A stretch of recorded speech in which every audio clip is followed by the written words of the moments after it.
What is gravity? Well, gravity is one of the fundamental forces, and a force can cause a change in an object's speed or direction.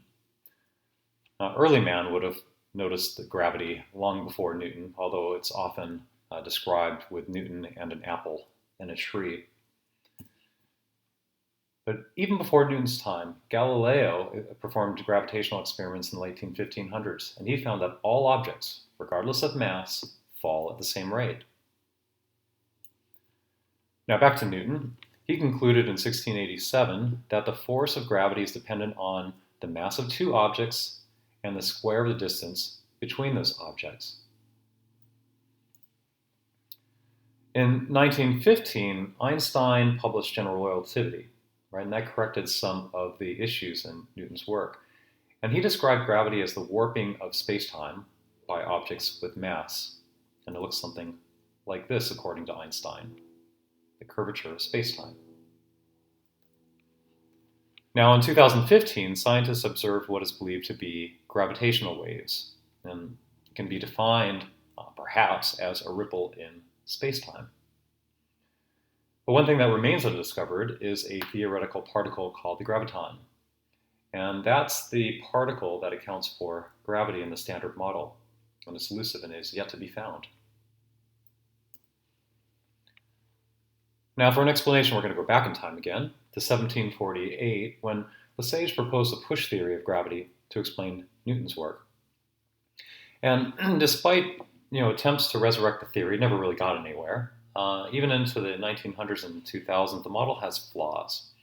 But some of the principles are interesting, and we're going to cover those principles. It's a push theory, and a push theory solves the graviton issue, which, again, hasn't been found. But one of the issues with graviton is that as the carrier particle of gravity, it has to communicate with all other particles. Every particle has to communicate with other particles about, here I am, here's our distance, and maybe we should be attracted to each other. How does it really do that, and where does it get the energy to do that? So that's one of the issues with graviton.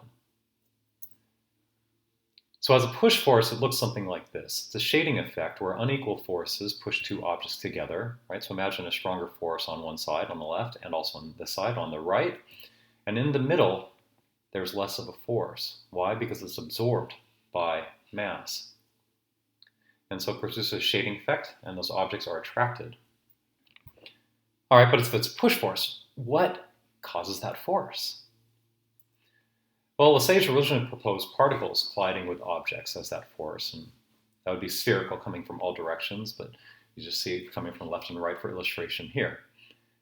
Now, that was ruled out, even in his time. By the 1900s, the neutrino was found, which is the smallest particle, but even that was ruled out by Feynman, and there's many other reasons why particles have been ruled out. I'm not going to cover all of those here. You can Google it instead. So if it's not particles, what about waves? All right, transverse electromagnetic waves are known to cause radiation pressure. Are they a candidate? Well, not really. Amongst other issues, transverse waves have variable wavelengths. So you have, maybe light, has one wavelength, gamma rays has another.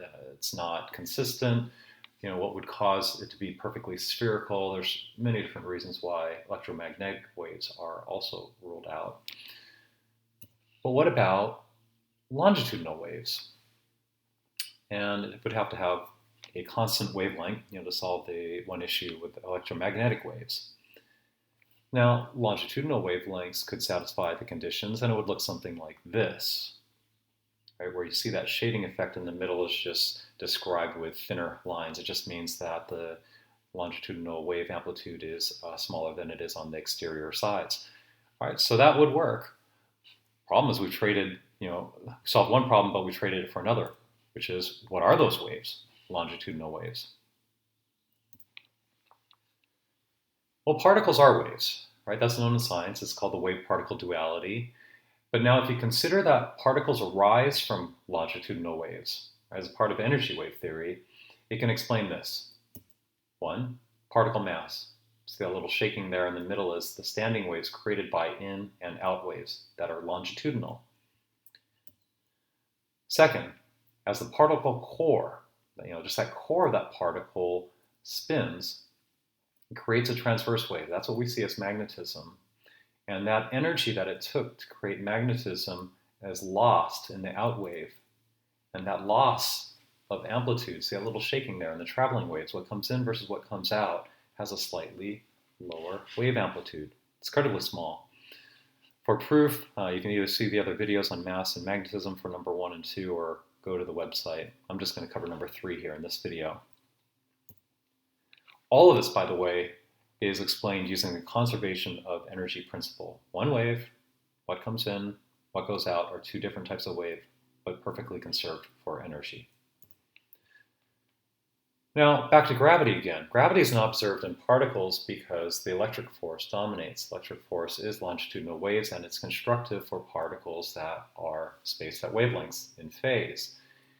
And so even though there is a loss of wave amplitude, two particles together are constructive, and therefore they repel.